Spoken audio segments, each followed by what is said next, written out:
Well, hello everyone, and welcome to another episode of Public Nuisance Number One. I'm Terry. Um, every week, or every other, I should say, twice a week, I come to you with uh, some knowledge, some wisdom, and hopefully um, that's about all. But today is going to be a special episode because what we're going to talk about is a particular class within our society. I call it a class. Um, but before I get started, I've got a joke for you, and I want you to stop me if you've heard this, and also if you've heard this, don't tell anybody around you what the punchline is, okay? So, what goes clip clop, bang bang, clip clop? An Amish drive-by. That's pretty good. I'll wait a moment here so you can all stop laughing. Are you done? Good. So anyway, so that's what we're going to talk about today. We're going to talk about the Amish. And by the way, we don't want to say things like the Amish people, because what that does is that's just a categorical response. We don't want to put people in certain categories anymore. And when we do that, we damage our own society, because pretty soon we got, well, here's all the people over here that like broccoli. Well, those people got to be nuts because I don't like broccoli. You see what I mean? So when we talk about a certain kind of people, we don't say the Amish people, okay? Because let's just involve them with the rest of us. So today we're gonna talk about Amish folk. Does that sound better? And the reason I want to talk about the Amish is because, well, they can't hear me or see me. So that's kind of cool all in itself. The other thing that I wanted to bring up about the Amish is if you've ever come in encounter with an Amish person, you're going to find out that they're pretty arrogant. Is that the word? And the reason I say that is because they farm better than anybody else. They build homes and barns and stables and chicken coops and better than anybody. They don't use metal. They use dowel rods, dowels to connect everything. It's an amazing group of people, and the way I look at it is they're true artists. That's what they are. Oh, and cook. Oh my God, those people can cook. Oh. And also, if you live anywhere near an Amish community, then you have another option on where to go to get your eggs and things like that. They'll have a deal set up out there at their farm, and you can just drive out to their farm. They don't give a shit.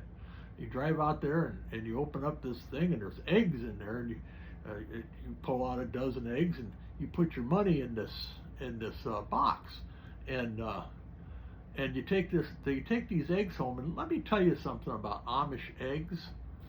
They're the best eggs in the world. If you've ever tried to compare eggs. You know, if you buy an egg from your local grocery store and then go down the street and buy eggs from like Walmart or Aldi or whoever, it's not going to make any difference. They're all going to be about the same kind of egg. But you go to an Amish community and buy eggs, I'm telling you right now, those are the best eggs ever. Ever, ever. I'm telling you that right now.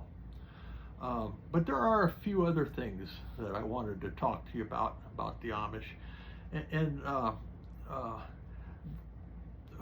they're not all over the place. Now, we might feel that they are, especially if we take a drive in the country and all of a sudden we got to slow down because there's a horse and buggy ahead of us.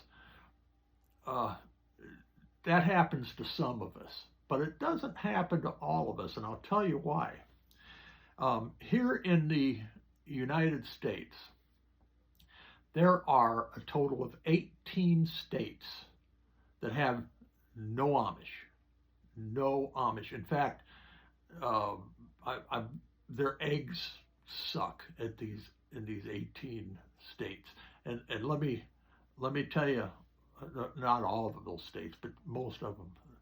So let me tell you what those 18 states are, and I'm going to do this in alphabetical order.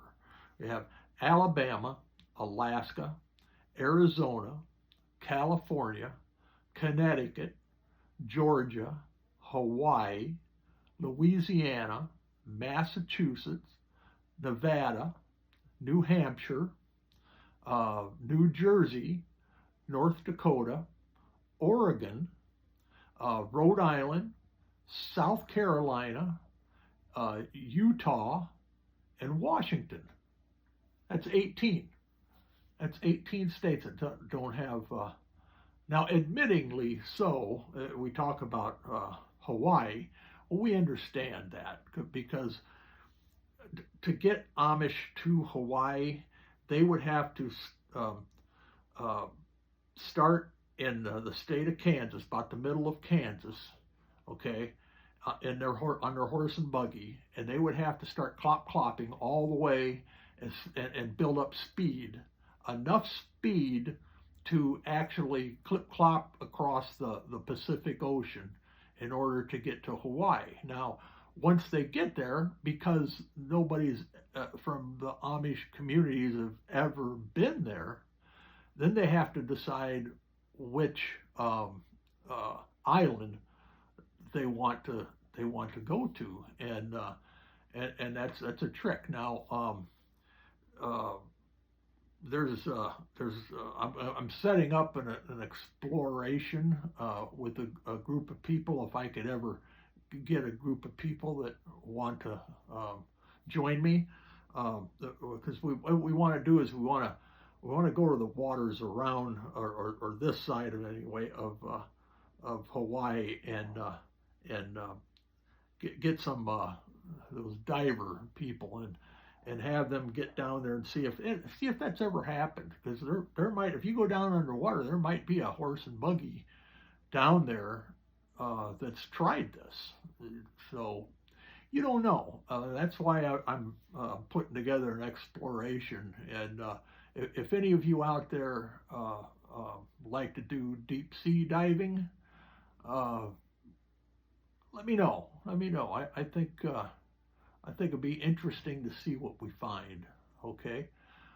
So you have that. Now, in the leftover states, this is going to drive you crazy. Because it drives me crazy.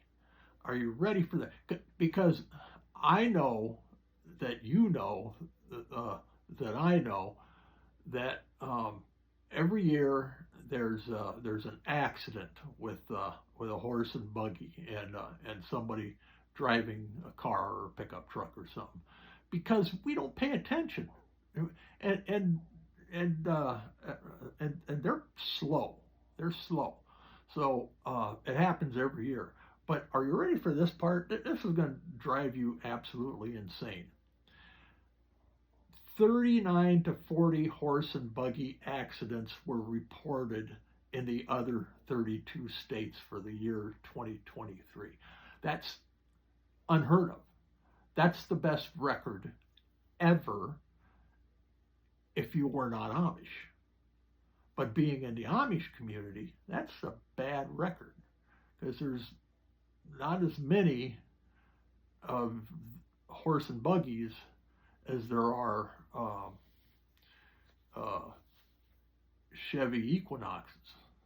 It's just a thought, just a thought. And so, to me, I would be I'd be embarrassed if I was in the Amish community and I'm reading the paper, because you can't listen to the radio,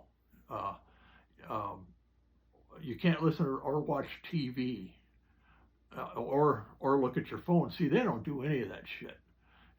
So in order to get that information, well, you got to get a newspaper, and if I was reading that in the newspaper, oh man, I'd be so embarrassed. I'd be so embarrassed. I thought, oh man, I'd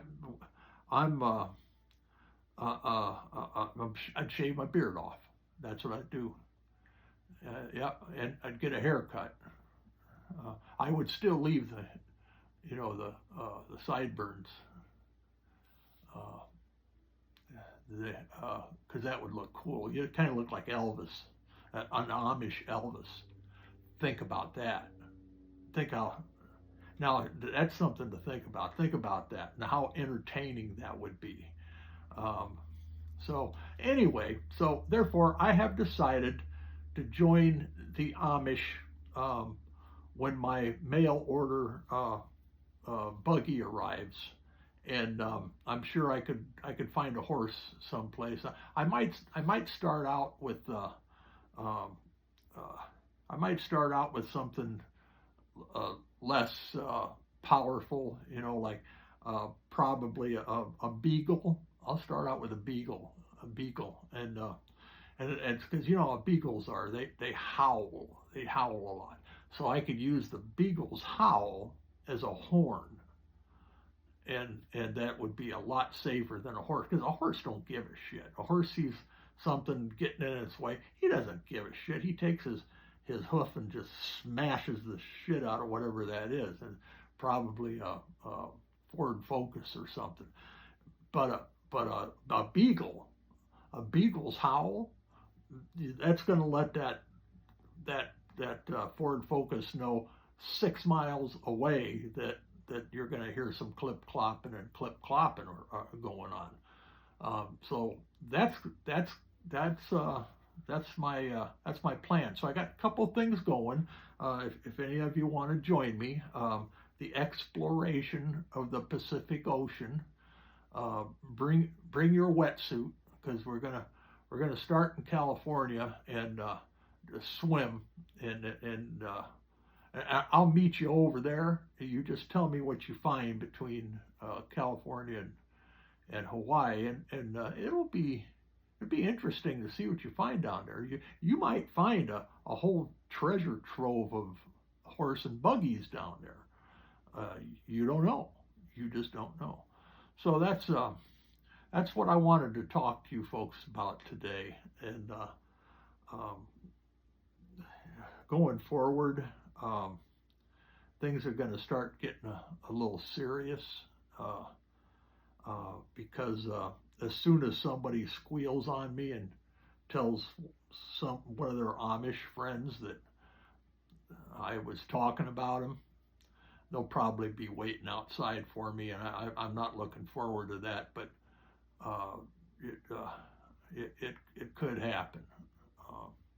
But I'll be back on Thursday with another episode of Public Nuisance number 1. But hold on. What do you think? Huh? What do you think? I got to put the little part behind the big part there. And don't forget back there. So anyway, so that's our episode for today, and you need to pass this on. And over here, up along here, if we're at TikTok, you gotta like and share and join me and all that shit that you do. And if you're on YouTube, then then you just get it over here. Or down below here, what you'll do is you'll share it. I want you to share it, and then you're going to like it, and then I want you to join me, and or whatever the hell that button is. I can't remember, but because there's going to be more of this stuff that'll keep you totally informed. So when you go out in the morning, you're going to know better. Okay? All right. Love you.